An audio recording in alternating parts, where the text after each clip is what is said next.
The Jones Act affects Puerto Rico and its citizens and has directly jeopardized the island's financial status. We as citizens, as students, and most importantly, as Puerto Ricans, are affected by it every day. Through this project, we set our sights high and aim to expose and educate on this law that so many misinterpret. We will no longer stand to be regarded as second-class citizens of the United States. We seek to form a movement to eradicate this unjust law that pushes the knife further in the bleeding wound that is Puerto Rico's financial crisis. We believe that the eradication of this act would better the island's crisis and guide it in a direction of growth and debt repayment.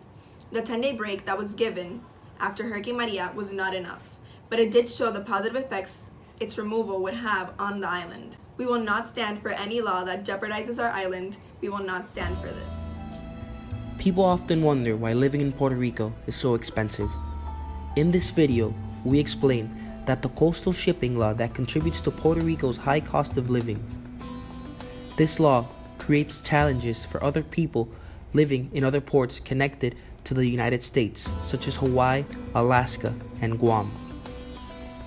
Puerto Rico has had high economic ties to the U.S. mainland since the 19th century. The United States encouraged the commercial planting of coffee and sugarcane in Puerto Rico and many of their other territories. Sugar exports in Puerto Rico surpassed all other commerce between the islands and the U.S. mainland. It was flourishing economically. After World War I, America was worried about German U-boats, which had sunk nearly 5,000 ships during the war. Congress enacted the Merchant Marine Act of 1920, also known as the Jones Act, to ensure that the country maintained the shipbuilding industry and seafaring labor force. So what exactly is the Jones Act? The main purpose of this act was to end the coastwise waivers that permitted the use of foreign flag ships for domestic trade by requiring them to pay entry fees. In effect, it would return the routes to U.S. ships. In addition, every ship must be built, crewed, and owned by American citizens. The Jones Act had three main goals. The first goal was to establish the merchant marine, which was meant to ensure that the U.S. would have a fleet of ships that would carry domestic and foreign goods to and from the U.S. The second goal was to establish a sea lift capacity, where in times of emergency, the Navy could make use of these ships to carry necessary supplies. And finally, the third goal of the Jones Act was to maintain the shipbuilding and maintenance capacity of the United States. The next question to ask ourselves is, how will they meet these three goals? It requires the ships to use only U.S. flagged ships or Jones Act approved, meaning they will have to be built in the United States, be at least 75% American owned, have a full American crew, and be registered under the United States flag. If a ship fails to comply with any of these requirements, then it may not, after unloading their cargo, pick up other U.S. cargo and deliver it to another U.S. port. Although the Jones Act may seem like a great idea, the consequences of the stipulations hurt the people of Guam, Alaska, Hawaii, and Puerto Rico. The requirement to have U.S.-built ships only serves to make the prices of imported goods much higher for smaller secondary ports.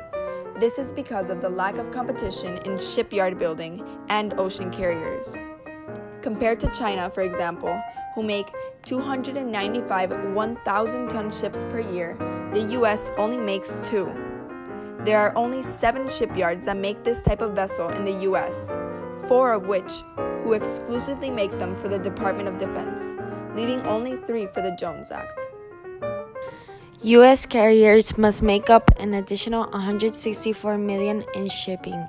To account for the higher prices, the costs are then passed on to the consumers of each territory or state.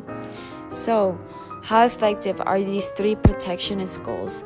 Does the U.S. have a fleet of the best equipped and most suitable types of vessels to carry most of its goods? The answer to this question is no, because since 1955, the number of eligible vessels has decreased from 1,072 to 90. Has the U.S. ensured the shipbuilding capacity necessary to maintain the merchant marine? The answer, you guessed it, no. It is evident in the low amount of shipyards that make ships eligible for the Jones Act. In April of 2013, a senator from Puerto Rico introduced the Senate resolution with the goal to direct the Puerto Rico Senate to investigate the impact of the Jones Act on the Commonwealth. It held extensive hearings in January and February of 2014, listening to various stakeholders, with the final report to come later in the year and a possible introduction of a resolution in the 2015 session. We currently have approximately 3,000 containers full of emergency supplies, relief cargo. There's all kind of goods, commercial materials, construction materials as well, medicines and everything, and all kind of goods. The Jones Act is having negative repercussions on Puerto Rico today. Puerto Rico was devastated by Hurricane Maria, which hit the island on September 20, 2017, and caused widespread power outages that still haven't been fully restored. Massive flooding had left less than half of the island's residents without drinkable water.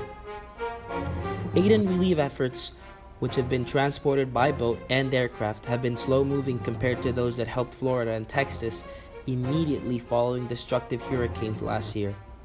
Many different people were affected by the lack of supplies and lack of aid that Puerto Rico was receiving. One of them was Martisa Giol.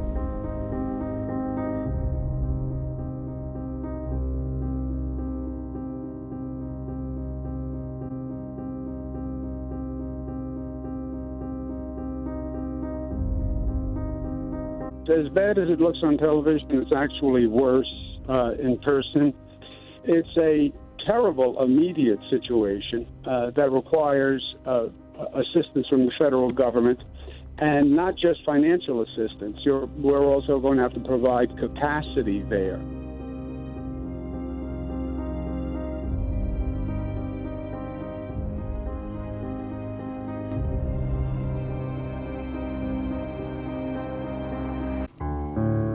Maritza Giol waited in line at the Plaza Loíza supermarket. She needed food for her frail 96-year-old mother, Inocencia Torres, who was stuck in bed for so long that she had bed sores. Their shelves were mostly empty, and her mother could only eat liquids and soft food. Every 15 or 20 minutes, a security guard would allow people in 5 to 10 at a time to control the crowd.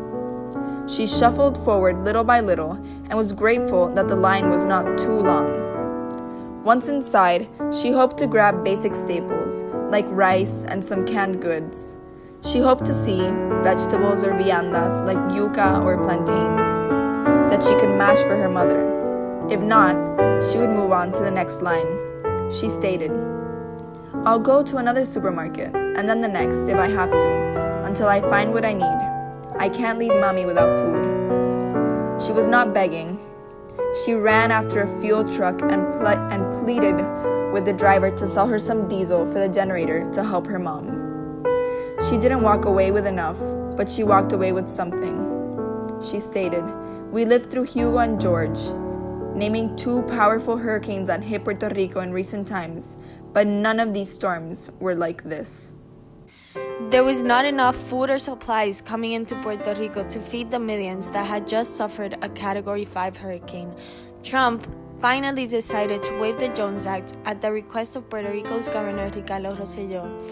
The decision came after pressure from other politicians, such as Senator John McCain from Arizona. Sadly, the waiver only lasted 10 days. The cost of living in Puerto Rico is 13% higher than in 325 urban areas elsewhere in the United States, even though per capita income in Puerto Rico is about $18,000, close to half of that of Mississippi, the poorest of all 50 states.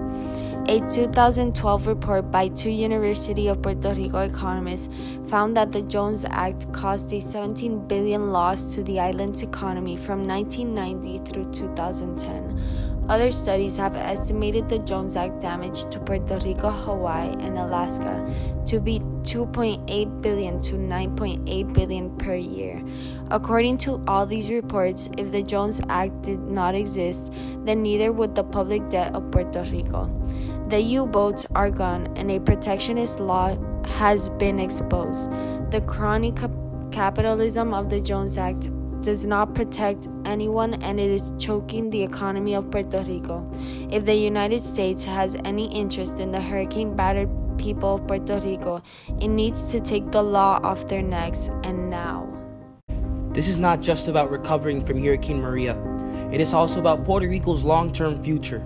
If the Jones Act were suspended, consumer prices would drop by 15 to 20% and energy costs would plummet. A post-Jones Puerto Rico could modernize its infrastructure and develop its own island-based shipping industry. Indeed, the island could become a shipping hub between South America, the Caribbean, and the rest of the world. This industry would generate thousands of jobs and opportunities for skilled laborers and small businesses on an island with official unemployment over 10%, but actually closer to 25%. This would energize their entire workforce. Almost a century later, it can be said that there are no U-boats lurking off the coast of Puerto Rico. The Jones Act has outlived its original intent, yet it is strangling the island's economy.